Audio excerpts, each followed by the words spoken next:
So with Star Wars Outlaws only a month away from release, there are a lot of things that we don't know about this game still. However, we do have some new information in regards to what the crime syndicates and the reputation system is going to look like on release day when the game comes out. So that's exactly what we're going to go over in this video. Now, from what we know is that the reputation system acts less as a means of employment for Kay and more so a give and take situation to help her along her journey. Now, while we still have very limited information on the reputation system, we do have quite a bit of information on the different syndicates and where Kay stands with each of them as you start your journey. Now, one thing we do know is that depending on some of the decisions you make throughout your time playing, you will either gain or hinder your reputation with each of these crime syndicates.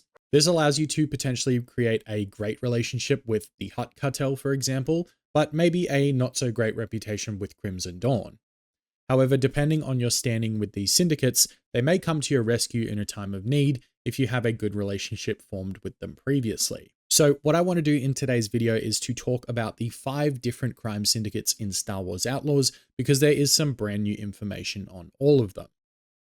3 of these syndicates you will probably heard of before, and the last 2 you probably haven't unless you're keeping a very close eye on everything Star Wars Outlaws. But speaking of keeping a close eye on everything Outlaws, make sure you guys are subscribed to the channel with notifications turned on, as I will be covering absolutely everything you need to know leading up to the launch of the game, as well as everything you will need to know after the launch in terms of tips, tricks, guides, and everything else. And if there's anything that you'd like to know about Star Wars Outlaws, make sure you comment them down below and I will get back to you as soon as possible.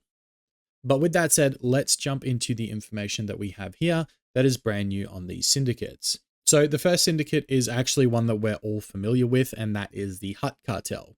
Now, the Hutt cartel, of course, is led by Jabba the Hutt, and the art director for Star Wars Outlaws has stated in an interview recently that the Hutts are what you would see as what you get type of syndicate.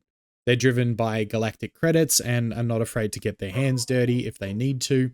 It seems as though they rely on fear and finances to gain their power. This is something we're all too familiar with from the original trilogy, and it's basically exactly the same in Star Wars Outlaws. Next up on the list, the second syndicate is Crimson Dawn. Now, this might sound familiar to you if you've seen Solo: A Star Wars Story.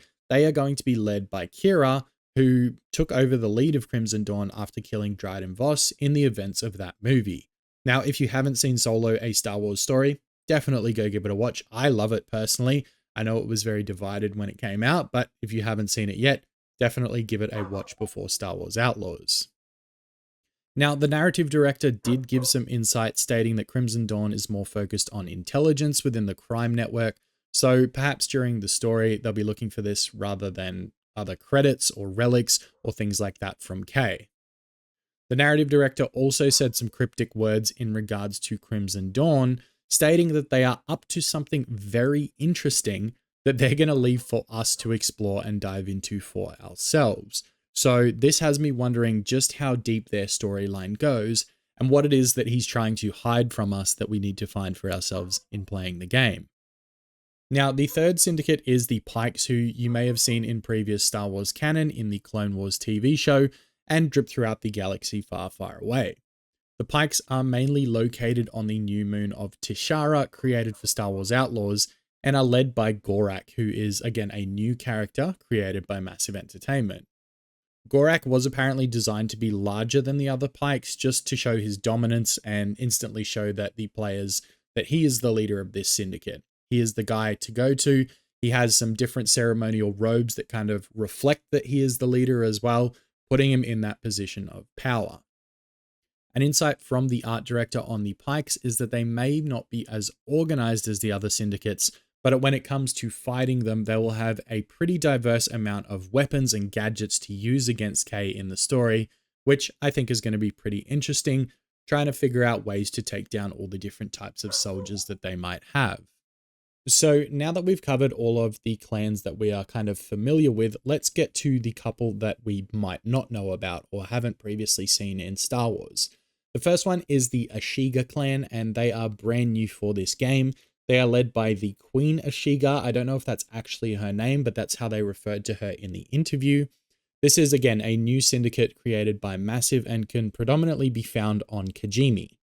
The Ashiga Clan hail from the alien species called the Malito, and what's interesting about this species is they don't have eyes or use their eyesight in any way, and rely heavily on the use of their other senses. The outfit design takes reference from like a samurai armor and traditional Japanese clothing, which kind of fits the Kajimi kind of setting, which I think is really cool, and it'll be interesting to see all of the different outfits that they're wearing in the game. It was stated in the interview that they will be more so on Kajimi and less on the other planets, whereas some of the other syndicates may be spread and trickled out throughout all of the planets. They are going to be predominantly holding strong on Kajimi and not expand too far into the galaxy because that is where their focus is. And last but not least, and probably the most interesting out of all of the crime syndicates in the game, is the Zerek Besh. Now, we don't know a ton of information on this syndicate, but they are very mysterious and they serve as the Outlaws game primary's antagonist. Now, what this means is they are going to be heavily involved in the story, and what we do know is that they're led by someone named Slero, who has placed a death mark on Kay Vess, which is what has originally led to her going on the run. But at this point, we're not really sure of the reason why he put that death mark on Kay, but it's obviously something that's going to be told throughout the story. Now, the Zerek Besh are not going to be involved in the reputation system, as they do tie into the story more so than the other syndicates.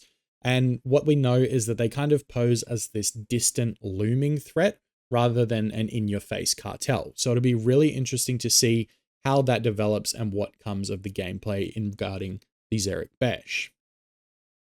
So with the combination of familiar and brand new crime syndicates, Star Wars Outlaws is starting to feel more and more open world with every single interview and piece of information that we get. I know a lot of people have their reservations with just how deep the gameplay will go, but we won't truly know until the game actually releases. With a game like Jedi Survivor, there was more than enough content there to keep players entertained for 40 plus hours, and I expect nothing less from Star Wars Outlaws when developers are saying it is bigger than some of their larger Assassin's Creed titles. But with all that said for now, let me know what you guys think down in the comments, and if you are looking for more Star Wars content to watch, you can click on this video here to dive further into the Star Wars gaming world.